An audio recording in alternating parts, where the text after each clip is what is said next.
This topic is very threatening to a lot of people. It's not a neutral thing. It's literally aggressively threatening to people because we're telling people that the ideas that they were raised with to believe about how you're supposed to live your life may not be entirely accurate. Again, we're not saying monogamy is bad in the slightest, but we're saying it may not be the only thing, and that is very threatening to people. I've experienced it personally. Just describing to someone that's not in the community the premise of this documentary, I've had people back up for me as if I've just said something really offensive, when literally what I said was, it's a documentary that seeks to destigmatize ethical non-monogamy and examine the profound positive impacts it can have on individuals and relationships. Welcome to the Relationship Diversity Podcast, where we celebrate, question, and explore all aspects of relationship structure diversity, from soloamory to monogamy to polyamory and everything in between, because every relationship is as unique as you are. We'll bust through societal programming to break open and dissect everything we thought we knew about relationships, to ask the challenging but transformational questions: who am I, and what do I really want in my relationships? I'm your guide, Carrie Jaroslaw, best-selling author, speaker, intuitive, and coach. Join me as we reimagine all that our most intimate relationships can become.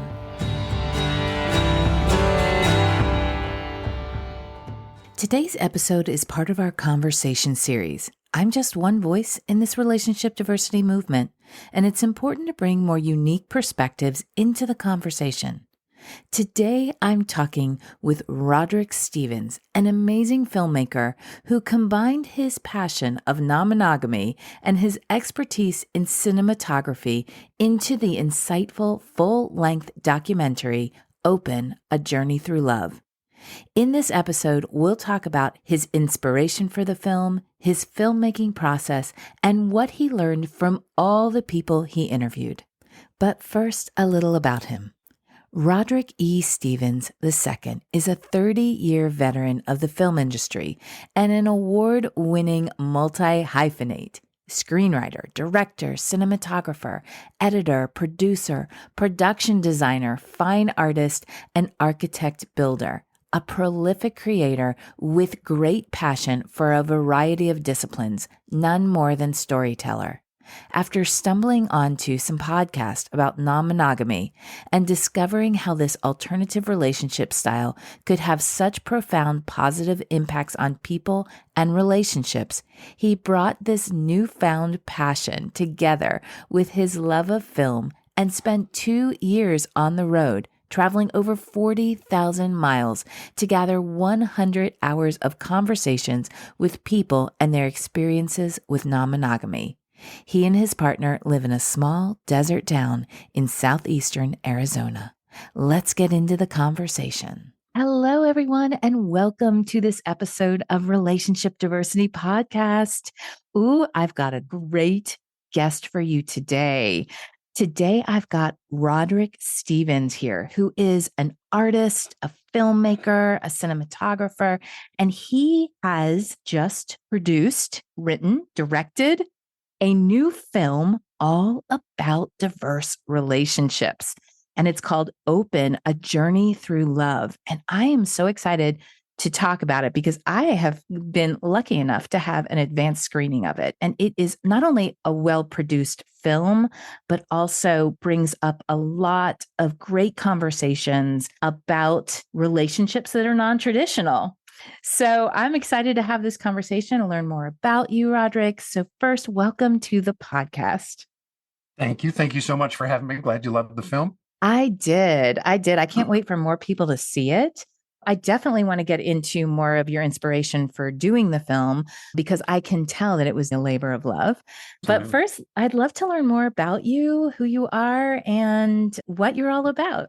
I'm a filmmaker, almost first, meaning when I came out of the womb, I had two thoughts on my mind, trying to convince my mom to stop smoking, and I wanted to be a filmmaker. Wow. But I also have autism and ADHD, autism being the larger component. So I do a lot of things. I spent many years as a cinematographer, but I've also written and directed and produced some feature films, short films.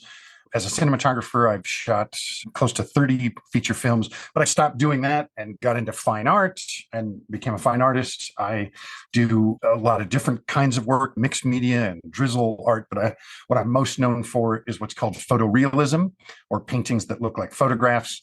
My website is yesitsapainting.com because Ooh, we'll include that. Yes, and it's a painting. Oh, I love that. yesitsapainting.com. And so I used to travel all over the country doing art shows and selling my art in galleries and so on. And then I got back into film, made a couple more projects. And lately I get hired as a production designer or art director on feature films. In fact, I'm about to start on a little sci-fi project filming here in Arizona in the next month or so. So I'm a filmmaker. I'm also a dad and a designer and builder of things. I built my own house. I just love creating things.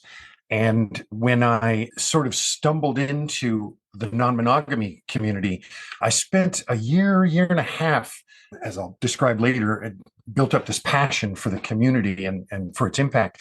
I kept trying to figure out how to intersect that with my love of storytelling and filmmaking. But because I work primarily in narrative film, I'm thinking about screenplays and stories and such.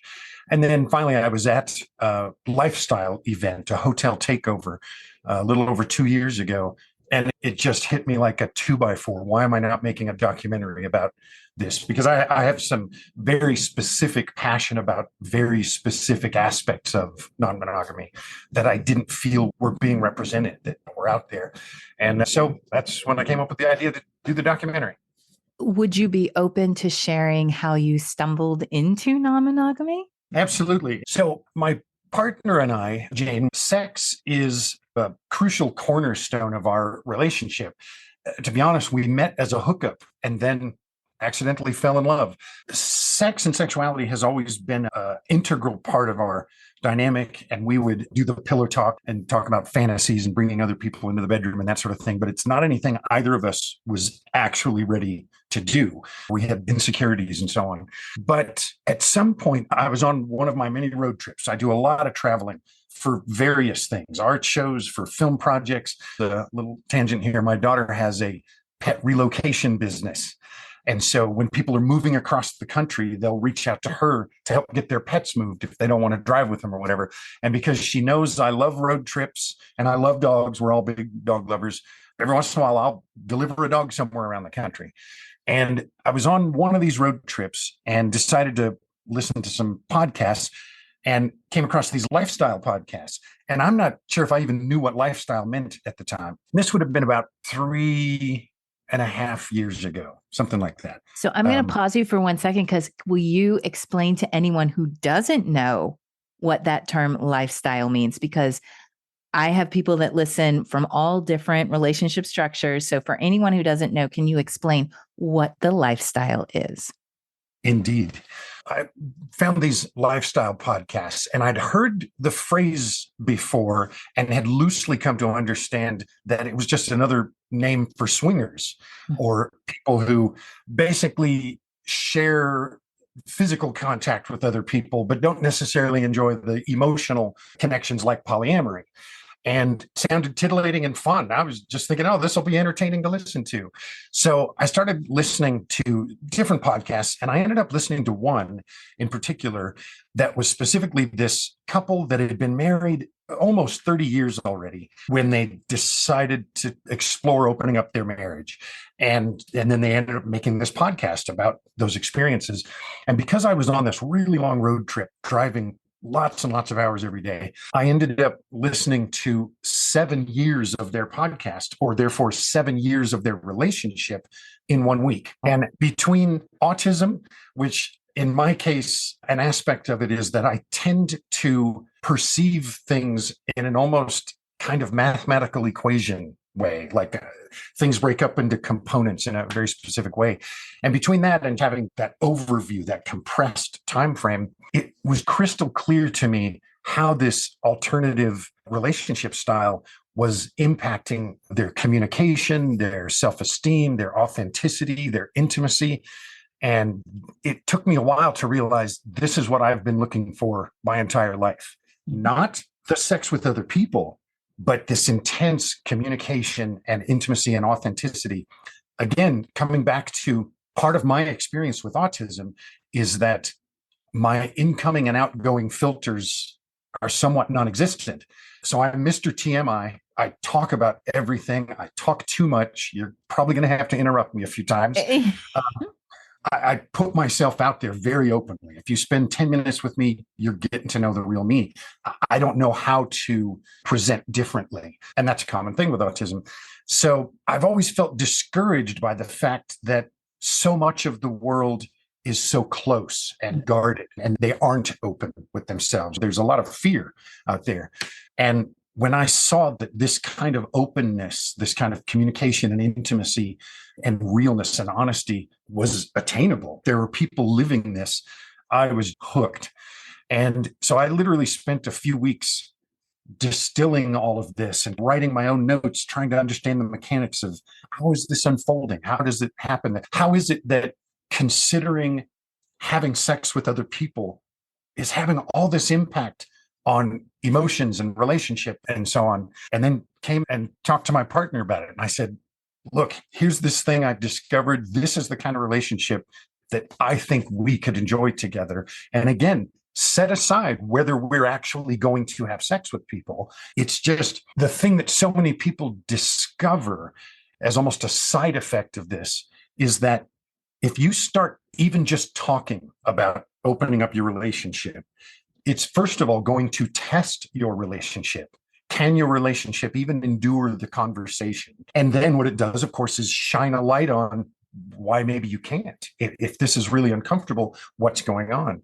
Because it's going to really point out your insecurities and your fears. My partner has discovered some anxieties and fears that she's been carrying around since she was a little girl and she didn't even know it. Oh. That's the kind of thing that this does. And that's just having the conversation about it. So many people, as you heard in the documentary, talk about how sex is the most difficult, most uncomfortable thing for people to talk about. It's so hard for people to talk comfortably about sex and about their fantasies, including the weird kinky stuff and the stuff you'd never want to do in real life, but it still turns you on to think about it. When you can get to a point where you and your partner can talk comfortably and openly and compassionately with each other about that, nothing is hard to talk about after that. Everything becomes easier to deal with. And that sort of thing just hooked me. And so I said, do you trust me enough to know that I'm not saying, let's explore this just so I can have an orgy, but explore this because I feel like our relationship can improve from it. And she did, because again, she struggles with a lot of insecurities about this stuff. But I just said, don't worry about whether we're going to engage with other people in that way.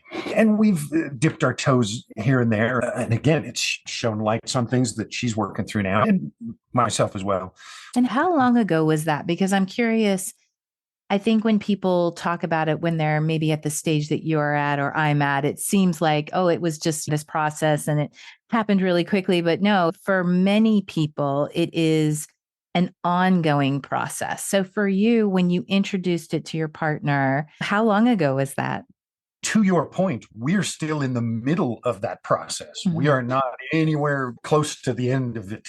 Is there an end? I think that's a fallacy. Exactly. There's that in the first place, but we're not even past chapter 1. So we like to walk across the street here and walk laps around our little city park that we have. And we did a 5-lap walk around the park a little over 3 years ago. And that was when I explained all this stuff. And that year, the very first thing we ever did was, gosh, that would be 4 years ago now, not 3. And the very first thing we ever did was we went to Desire RM in Cancun, which is a clothing optional resort. At any given time, if you go to Desire, there's probably 50 to 70% of their guests are lifestyle people with some crossover into polyamory. We weren't anywhere close to wanting to play with people. We just wanted to enjoy the sexy atmosphere and being able to be naked if we wanted and that sort of thing. And it was a magical week. We ended up stumbling into a takeover group that was there from the Northeast. And I would say this was not even our tribe of people. These were not people we would necessarily hang out with in our regular lives. And yet we had nothing but fantastic engagement with people and great conversations. And it was encouraging. We were blown away by the body positivity. That was one of the first things we saw was all these different types and sizes and shapes of people, all unashamedly celebrating their humanness and feeling desired and feeling appreciated. Oh man, that's powerful. That's really powerful. Incredible to see. Yeah, that was fantastic. So that was the first thing. And then we joined an online community and we went to some other events. And for the most part, we just enjoyed the sexy atmosphere, the flirtation, and again, how it brought us closer together. That's what we were really enjoying. And then, like I said, it was 2 years ago in July that we were at a hotel takeover in Palm Springs. And I was talking to a podcaster and he found out that I was a filmmaker and we got to talking and all of a sudden it hit me. Why am I not doing a documentary about this? Mm-hmm. And part of how that worked out for us is that I'm a filmmaker. I have camera equipment and lighting and so on. I know how to use it. I'm an editor. I know how to edit. I love road trips. Most people don't like driving all over the country. I actually do. Last month, I helped my daughter with some of her things, and I probably traveled 15,000 miles in a few weeks. Now, some of that was flying. So I love road trips. And so I ended up reaching out and finding people all over the country that I could meet up with to interview for the film. And the process of making the film and meeting with all these people and hearing their stories, that alone has been a huge part of our journey into and through this whole experience. And just trying to find out, who are we? What do we want out of this? And as I described to you early on, this film was made by curious but cautious people for curious but cautious people. That's who we were making this for. I think my favorite piece of feedback that I've gotten over the course of post-production, when I would send it to some people to get feedback as I was editing, and some of these people were film industry friends, some were non-monogamy friends, some were neither, and they didn't even know this was a project I was working on. So they were really coming in just as people who don't know anything about it. And my favorite feedback was when it would be a couple and they would say they kept having to pause the film and just stop and talk. Oh, yeah. And to me, that's what I made this for, was for people to watch it and just process it and think, well, how do I feel about this? And if you're a couple, talk about it. And I tried to make it what I call a gentle overview. We don't push non-monogamy. We don't claim non-monogamy is better than monogamy. We don't make it sound like you evolve up into it's like, no. The whole point is this is just another option. And so that way, if you have a couple that's watching this as an example, no matter how close that couple is, that's still two individuals with two different ideas of what they're comfortable with. And we wanted this documentary to be something that would help encourage a compassionate conversation as opposed to we should do this. Yeah, I definitely feel that from watching it. You've talked a lot about the lifestyle and swinging. Do you go into other aspects of non-monogamy, like polyamory, like solo poly, like monopoly, that there's so many different forms? And also, just like you said, in terms of swinging in the lifestyle, is that it's not necessarily about what you do and that it has to look this way. It's whatever works for you. You may go to events and not ever engage, but be in the experience and the energy. And I'm curious if you go into other forms of non-monogamy in this film. Yeah. So first of all, to that point, to me, one of the overarching messages in here is that there's no barrier to entry. There's no application process. There's no right or wrong way to do this. Every person and every couple gets to choose for themselves how they want to explore non-monogamy. There's not only so many options, it's infinite because it's any kind of blend of these things. It didn't used to be that way. There used to be really distinct separation. There were swingers and there was polyamory. I feel like in the last decade, the population or the community that has exploded the most is this thing that's in between that some people call social swinging or swally. There's all kinds of labels that people, I would say from millennials and older, use all these definitions and labels. Gen Z doesn't seem to care about all that. They're just like, we're doing whatever feels natural. But there's this mass population now of people that they don't necessarily want to go full polyamory, but they really enjoy the deep connections and the friendships they make with other people that sometimes include sex. One of the people in the documentary talks about how they had 60 couples over at their house for a birthday party, and only 4 of those couples had they ever had any kind of physical contact with. So as straight white couple who were introduced to this through the lifestyle or swinging, or through that community, that aspect of things was very accessible to us. So we had straight white swingers coming out of the woodwork that we could talk to. So it did become a challenge trying to find people in other experiences, including people of color, LGBT, polyamory. So I had to really work harder to try to find some representation from those communities, because one of my points in this documentary is that it's not about swinging. It's not about polyamory.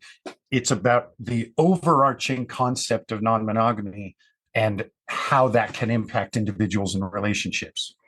And then it was about destigmatizing it, showing people, again, not that it's better than monogamy, just that it's different than you probably thought it was. And so, yeah, we ended up not only finding some great folks to talk to us about their polyamory experiences, but we found people of color. We have a trans person and some gay and lesbian. And then that intersection where we have a story that I've heard so many times in the last 3 years now, 3 or 4 years, is a couple that has gotten into swinging, has no interest in the deeper emotions component of it. They just want to enjoy the sex with other people. And then they fall in love with another couple. And now all of a sudden they're still swingers. They still play with other people, but now they're in this polyquad that they share a home together and that sort of thing. And that sort of thing has happened a lot in the last few years. It has. And that's what I love about this concept of relationship diversity, because several years ago when I started this podcast, I saw a lot of divisiveness, specifically between polyamory and swinging. And I think that we naturally evolve. And so to say, I'm not going to catch feelings or I'm not going to have sex with someone is to deny a natural part of ourselves, which is evolution. And so the idea of relationship diversity, meaning that let me always check in with myself to understand, how am I wanting to evolve? What is working for me? What do I want more of? And to continually have those conversations that you're talking about helps to unite people more than divide people, which is always my intention in the world. To that point, one of my favorite things, Amanda Wilson of #Open, which is a dating app and site and community that they're building right now, she talks about the idea of, as we move forward in life, embracing consensual monogamy. Meaning right now, the problem is it's such a default. We don't even talk about what that means.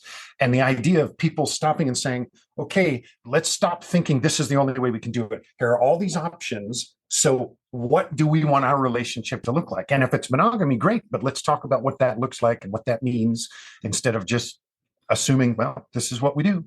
Right. And that might work for a certain time in your life. Maybe if you're wanting to close the container to conceive or whatever it is, or maybe we need to work on something within our relationship. Let's close the container for right now and strengthen that, or whatever it is, that it is intentional and conscious.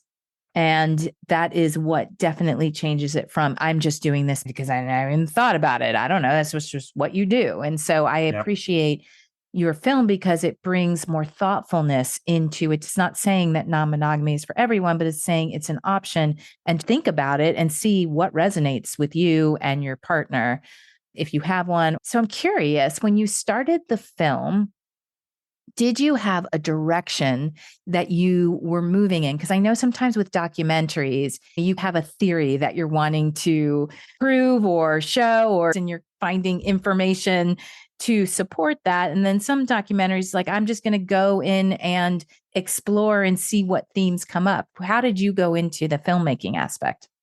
A documentary in particular is the kind of project that sort of writes itself as you're going. And you often find surprises like, oh, it turns out we're going this direction. Basically, every interview I did, and by the time I was done, I compiled over 100 hours of footage of interviews with people. So I have so much content, it's obscene. When I did my first assembly of every topic that I wanted to include and every person talking about each of those topics, it was a 7.5 hour cut. Wow. It took me 4 months to get that cut down to 3.5 hours, down to 2.5 hours, down to 2 hours, down to 1.5 hours. But my approach was always with these interviews, I would ask people their histories. How did they meet each other? If it was a couple, what was their experience in relationships prior to knowing about non-monogamy, if such a thing existed? How did they discover non-monogamy? And then it was all about, tell me how it has impacted you. How do you experience things differently now compared to before? And I would do no prompting about what that was. Just you tell me, how has this impacted you? One of the interesting things about my perspective as a filmmaker was that on the one hand, I'm not an outsider trying to create an expose of something. This is something I'm passionate about. I love this community. I feel like this community is home for me. But at the same time, I'm a newbie. So I'm full of wide-eyed wonder. Teach me. What can you tell me about all this? And I wouldn't say I was surprised by anything. It's just everybody talked about the same things. And to me, that's exactly how I experienced it. Everyone talked about community, the friendships, the value of the friendships that they've made, communication, one of the biggest things. In polyamory, for instance, everybody talks about the calendar, which is all about communication. But I had someone point out one time that you can have the best communicators in the world, but what they identified was that people communicated with more compassion. So it wasn't so much communication improved, it was that compassion improved. Another way of looking at it. Everyone talked about body positivity, about self-esteem, improvements in self-esteem, authenticity, a frequent topic. And then to me, to sum it all up, that leads to intimacy. On the downside, everybody talked about jealousy. Everybody talked about the nervousness around being exposed, being outed. And if someone had experienced it, oftentimes that resulting in them saying it was the most stressful, most painful, yet most liberating thing they'd ever been through was being outed. Like all of a sudden, it was like, yeah, that sucked. We went through some painful stuff, but now we get to be real. We get to be real with everyone. And then I would end the interviews always with, what do you see for the future of non-monogamy? Or what do you hope for the future of non-monogamy? So that was my approach. As much as in almost every other way in life, again, because of the autism, I'm Mr. Structure and organization, and I get all my ducks in a row and I understand what's going on. With this, all I could do was go and sit down with people and have a conversation. It really wasn't even an interview as much as it was a conversation, because as you can see, I'm a talkative person. And so, yeah. Well, I love it. And one of the things that I was particularly excited about your film is that there's so much out there that sensationalizes anything other than traditional monogamous relationships. And what I loved is that you showed that if this is just regular people who experience relationships differently and yet deal with a lot of the same things that either people who are in monogamous relationships deal with or should deal with, and use monogamy as an elusive protective device to not have communication, to not deal with insecurities. So I really appreciated the way and the context and the energy of which your film was done, was that this is just another option. So thank you for that, because I think that's important. There's a lot of films out there and a lot of different TV shows that I watch them and I say, oh, we're almost to a place where this is neutral. But nope, right at the end, you're like, oh, and my relationship blew up because we tried something different. That's in more fictional, dramatic TV and movies. And I was like, oh my gosh. That, in fact, has proven to be one of our challenges in a way. So, for instance, the point that we're at right now is we've finished post production on the film and we've begun submitting it to film festivals. And our challenge is twofold. On the one hand, unfortunately, this topic is very threatening to a lot of people. It's not a neutral thing. It's literally aggressively threatening to people because we're telling people that the ideas that they were raised with to believe about how you're supposed to live your life may not be entirely accurate. Again, we're not saying monogamy is bad in the slightest, but we're saying it may not be the only thing. And that is very threatening to people. I've experienced it personally. Just describing to someone that's not in the community the premise of this documentary, I've had people back up for me as if I've just said something really offensive, when literally what I said was, it's a documentary that seeks to destigmatize ethical non-monogamy and examine the profound positive impacts it can have on individuals and relationships. And somebody will be thrown back by that. And I've had people say, oh, that's for young people. People over 50 don't have sex. And I'm like, well, what? My girlfriend and I are doing just fine with that. But, so on the one hand, it's a threatening topic to people to challenge monogamy. On the other hand, our documentary isn't full of drama and conflict. It's the warm, fuzzy, gentle overview of things. Film festivals like something that's going to really engage you. And so we may have a hard time with that. There's people that prefer to have drama. They want to see conflict. And that's a lot of what we run into is the concept of non-monogamy is used as a source of conflict instead of, no, this is a potentially valid thing. Yeah, that's a bigger statement of our world and society. All too often, people focus on the sexual aspect of all of this, whether it's polyamory or swinging or whatever. And it's like the relationship stuff is this incidental thing that happens. Whereas my approach is, no, that's the focus. And you can have sex with other people or not. That becomes the secondary part to me. We talk about some very specific sexual topics, but we don't get into making it sensationalized. We grow up with so much shame around sex, and it's so tied into relationships. So there's a lot of wounding as a society, specifically in the US, about relationships and sex.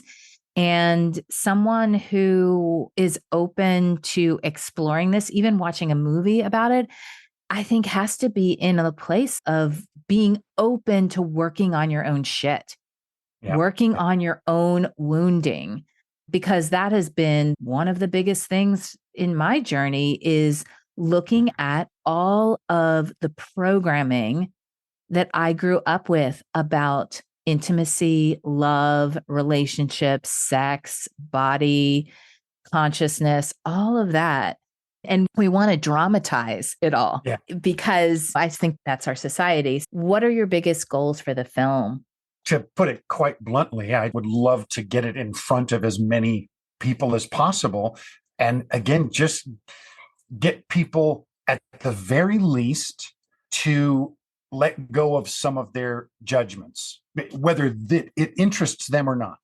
If they don't want anything to do with it, to just accept that, oh, maybe this is different than I thought. I'm not even saying get people to like it. I'm literally just saying to accept that it's maybe different than you thought it was.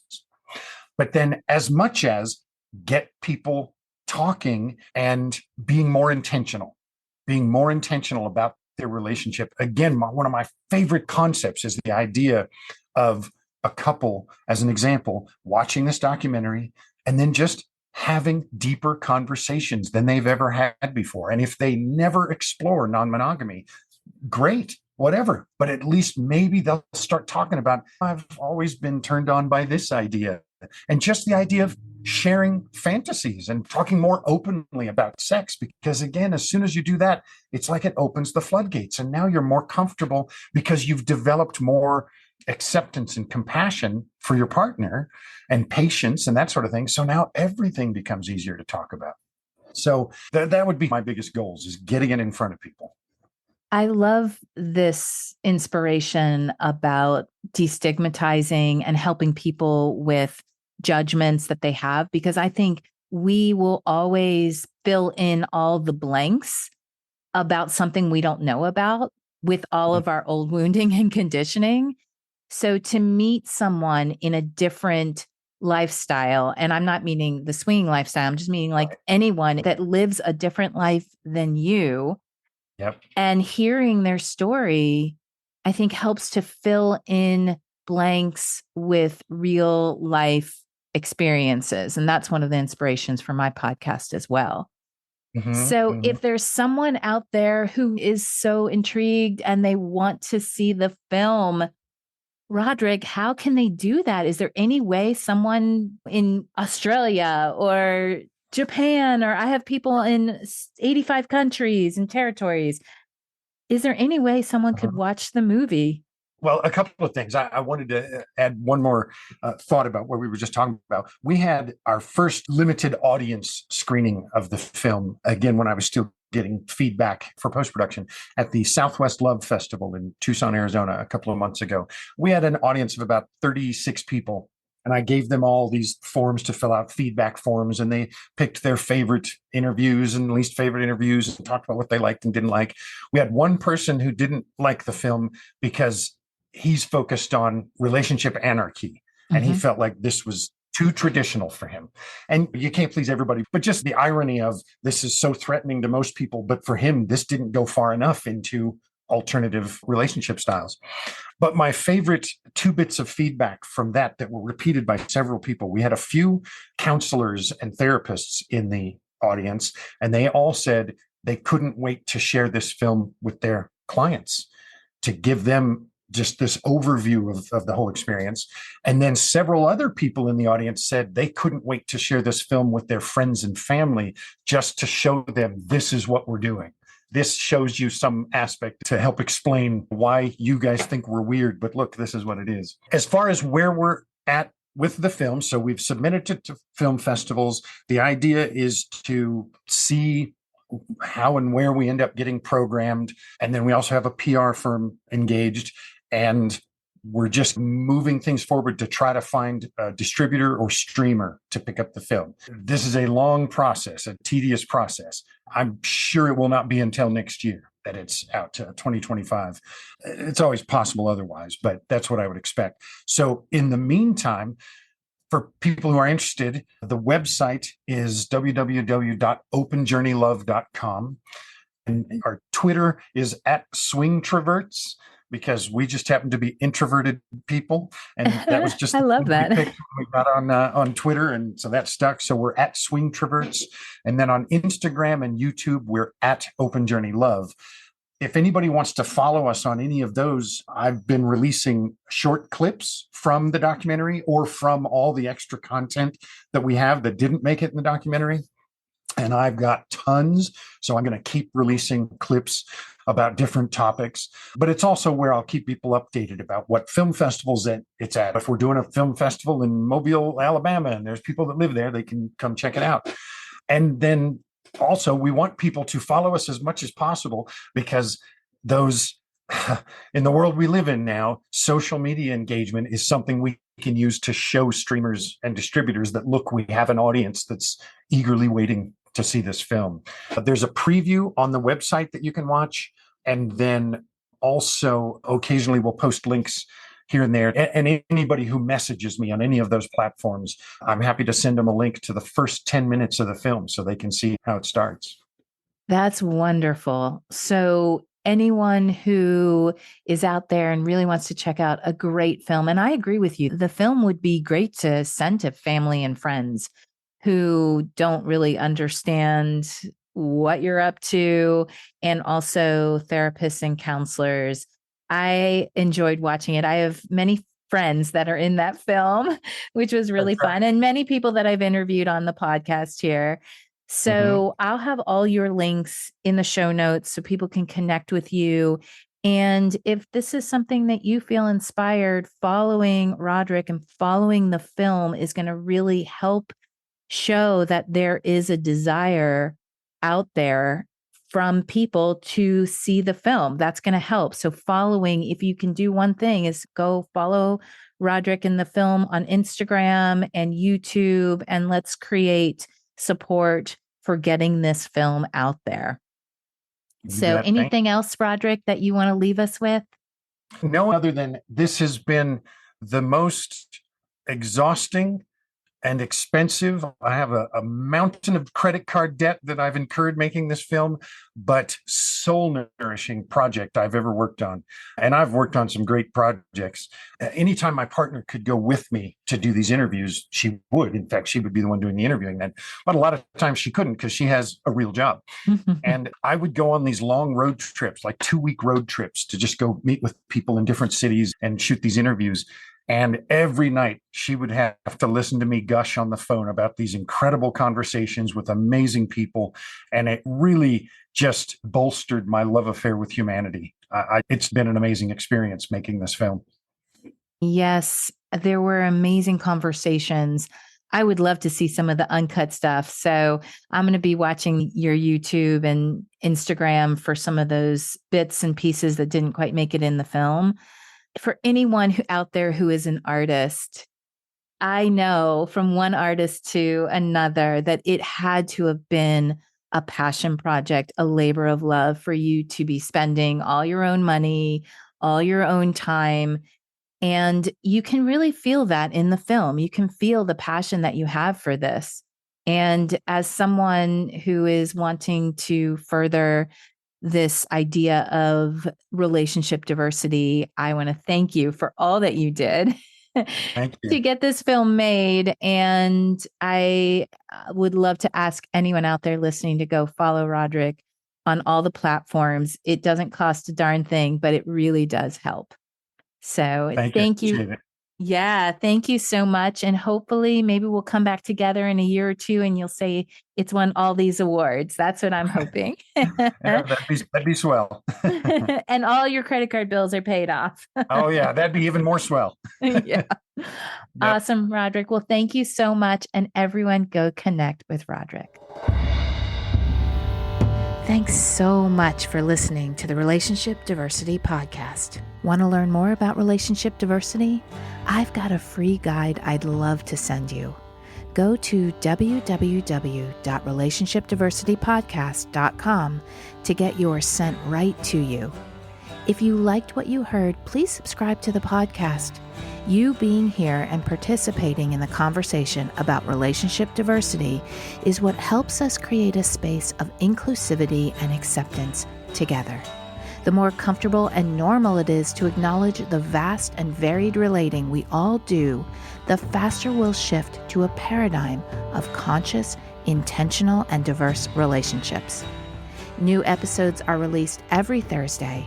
Stay connected with me through my website, CarrieJerislow.com, Instagram, or TikTok. Stay curious. Every relationship is as unique as you are.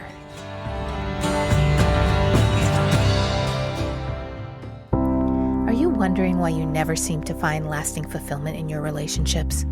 Or do you create the same kinds of relationship experiences over and over again? Can you never seem to find even one person who you want to explore a relationship with? Have you just given up hope altogether? If this sounds like you, my recent book, Why Do They Always Break Up With Me, is the perfect place to start. The foundation of any relationship, whether intimate or not, is the relationship we have with ourselves. In the book, I lead you through 8 clear steps to start or continue your self-exploration journey. You'll learn about the importance of self-acceptance, gratitude, belief shifting, and forgiveness, and given exercises to experience these life-changing concepts. This is the process I use to shift my relationships from continual heartbreak to what they are now, fulfilling, soul-nourishing, compassionate, and loving. It is possible for you. This book can set you on a path to get there. Currently available through Amazon or through the link in the show notes.